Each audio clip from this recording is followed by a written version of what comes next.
What's up YouTube, it's RZ, and I'm over here at the Gobuku Studios going to review the next episode of Fire Force. This one has actually two titles on it. The first is Formation of Special Fire Force Company 8, and the second is The Mightiest Hikeshi. Now, there's a reason there's two titles for this episode, and it's actually sort of like it's two episodes in one. We get to learn a lot about Fire Force Company 8 in the past, and we also learn surprisingly a lot about Fire Force Company 7, specifically one person.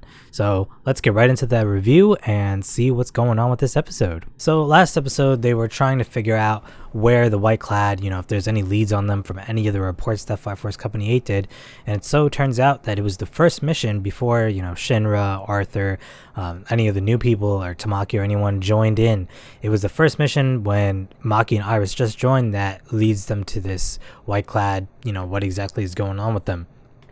What ends up happening though is Takeharu has to kind of explain how the place was formed, and it everything ties together, which is pretty nice. So we get it from Takeharu's point of view, because Akutaro tells him, hey, you should tell the story because you're better at this than I am. And Takeharu's like, all right, fine. We go back in time to, I think it's solar year 195 or something like that, and I don't know what the present day is, but yeah, we see the Imperial Armed Forces, which is where Takeharu's at, and he's having lunch with a friend. We don't know this guy, something happens to him later. And you also see Maki, who comes up, and she's kind of working under Takeharu there, and she's pretty much the same person, just a little more, she's less rough and more so just like, she's kind of like what she acts when she's around Iris and Hibana and them, more of her feminine side, not really feminine, but like more of like a submissive, I suppose, into taking orders and whatnot. Takeharu, on the other hand, he still has this hard shell on the outside, but on the inside he's pretty soft-hearted still. And his friend, I think his name is Toho or something, tells him that he's getting his gun baptized.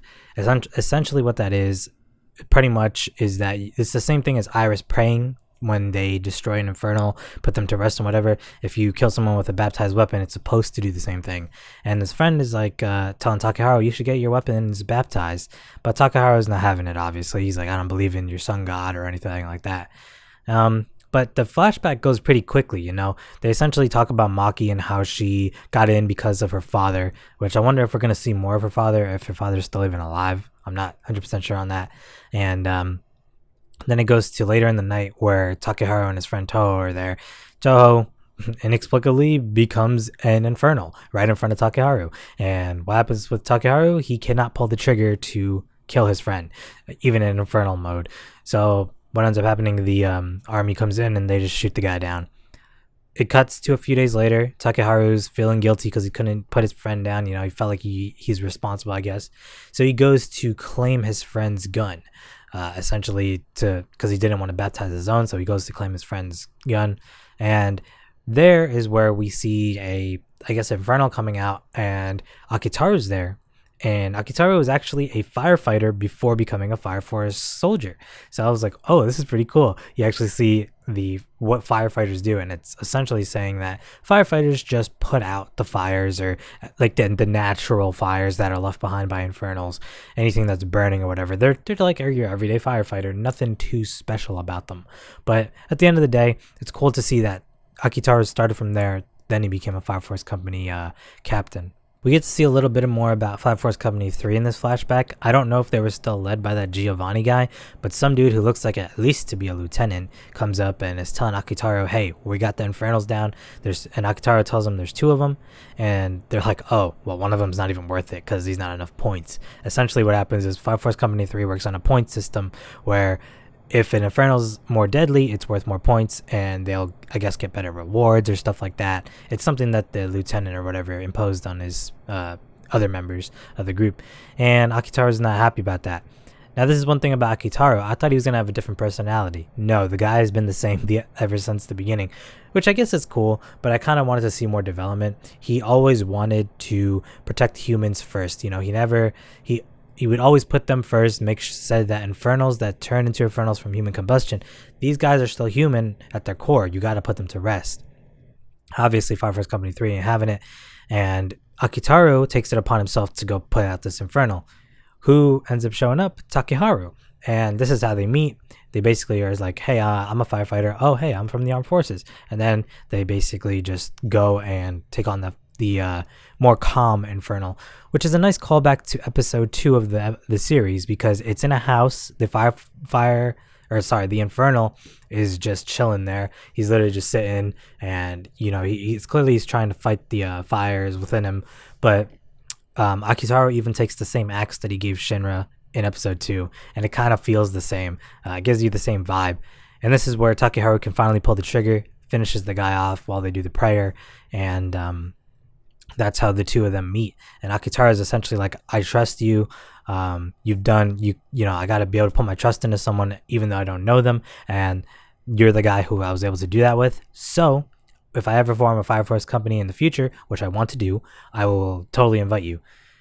Then it goes to 2 years later in year 197, and what happens? Well, Akitaru forms his own Fire Force company, which is Fire Force Company 8. And then just because Takeharu knows Maki and he's like, oh yeah, she's not cut out for the army, essentially he's like, oh well, I'll just invite her. I don't know how I feel about that, but that's how she joined. So this part of the episode kind of confused me. This is after the flashback, and now they're talking about the report itself. They're saying the Infernal who they dispatched, it was just Akitaru, Takeharu, Maki, and Iris, and they dispatched this Infernal, and they destroyed him, whatever, put him to rest. Apparently he was wearing white, and I don't know if this is a mistranslation in the dub or whatever, but they said that he worked for Fire Force Company 7 because he had the same red cross that leads to them. So I wasn't sure, like, does this guy work for Fire Force Company 7, or did he just steal something from them?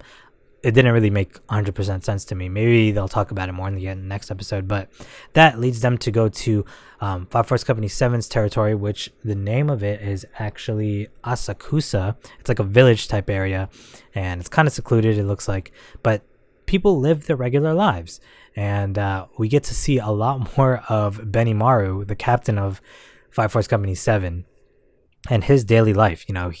You would think based on the last episode that he's a guy who doesn't care, that he lives in his own place, doesn't do anything, but no, he actually interacts with the people of this village. He's like a leader to them. They all respect him, and there's an old lady who brings him food. There's a drunk guy who's like, oh, I got to see you at the bar later, and then we get to his like home, I guess, which is like it looks like a traditional Japanese type house, where you go in and then you sit on the floor and all that stuff.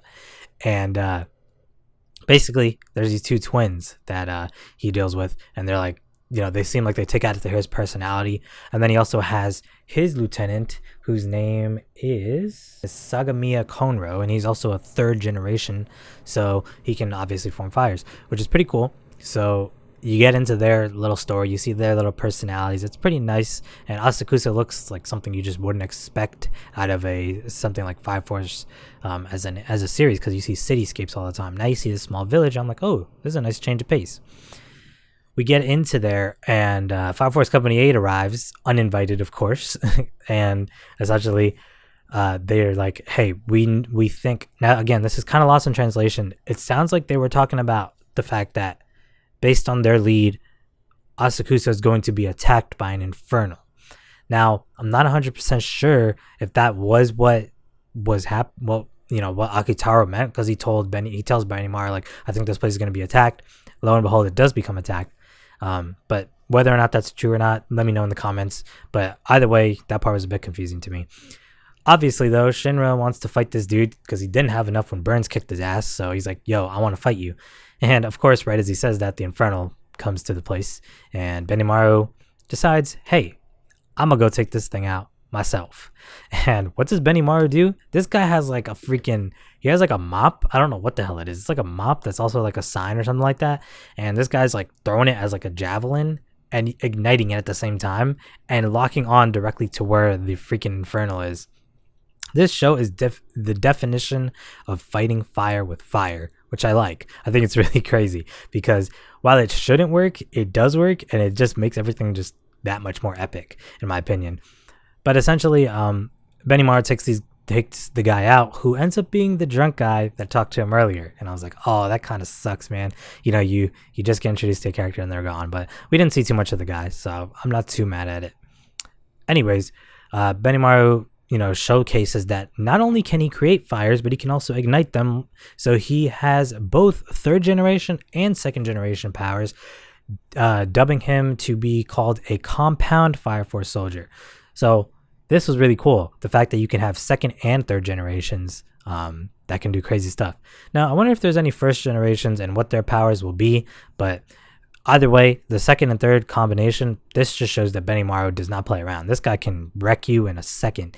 And I think I got a YouTube comment in the last video where they said that he's actually stronger than Burns. So if that's the case, holy crap.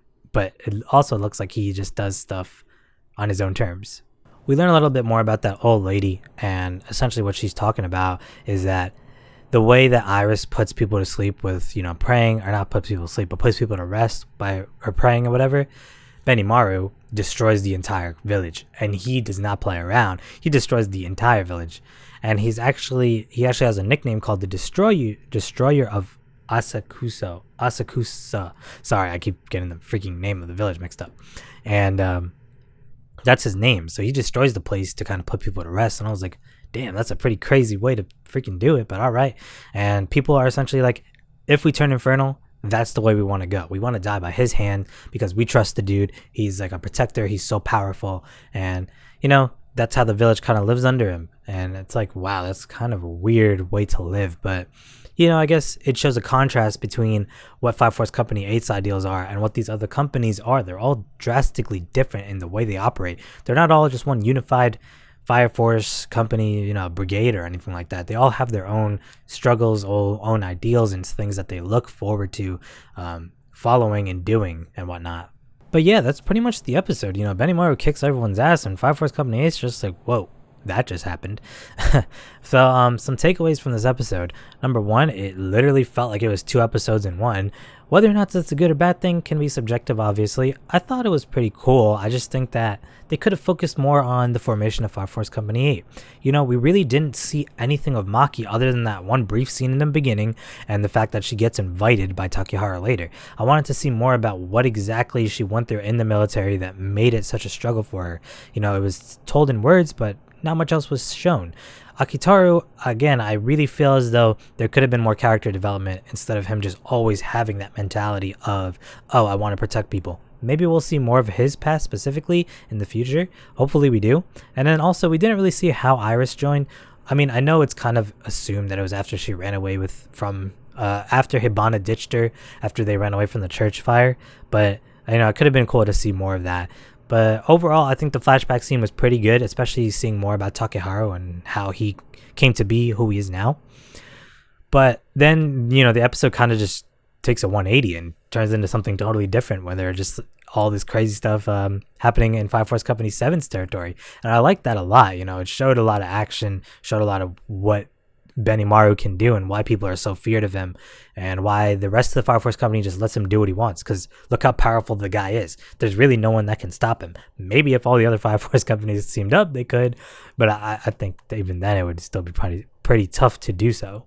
But overall, great episode. It showed a lot that Shinra does not have to be the main focus of an episode for it to be good, and I like that a lot. Even like in the Hibana episode before, it's focused on Iris and Hibana a lot, but Shinra was there, kind of as the forefront of the fight, the story and whatnot. So it's cool that we didn't really get to have to see too much of Shinra. Not that he's a bad character by any means.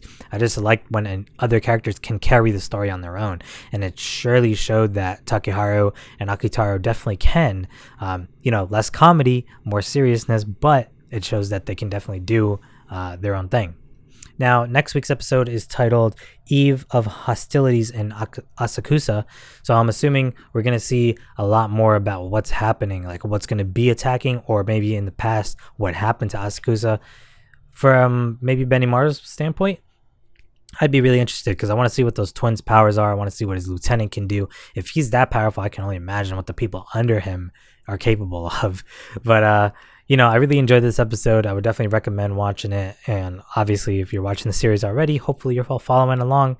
And hopefully the next episode is really good. I'm really enjoying the series. We're about halfway done with the first wave of it. I think there's 2 waves coming in 24 episodes each. So I'm really excited to see what we're going to see next.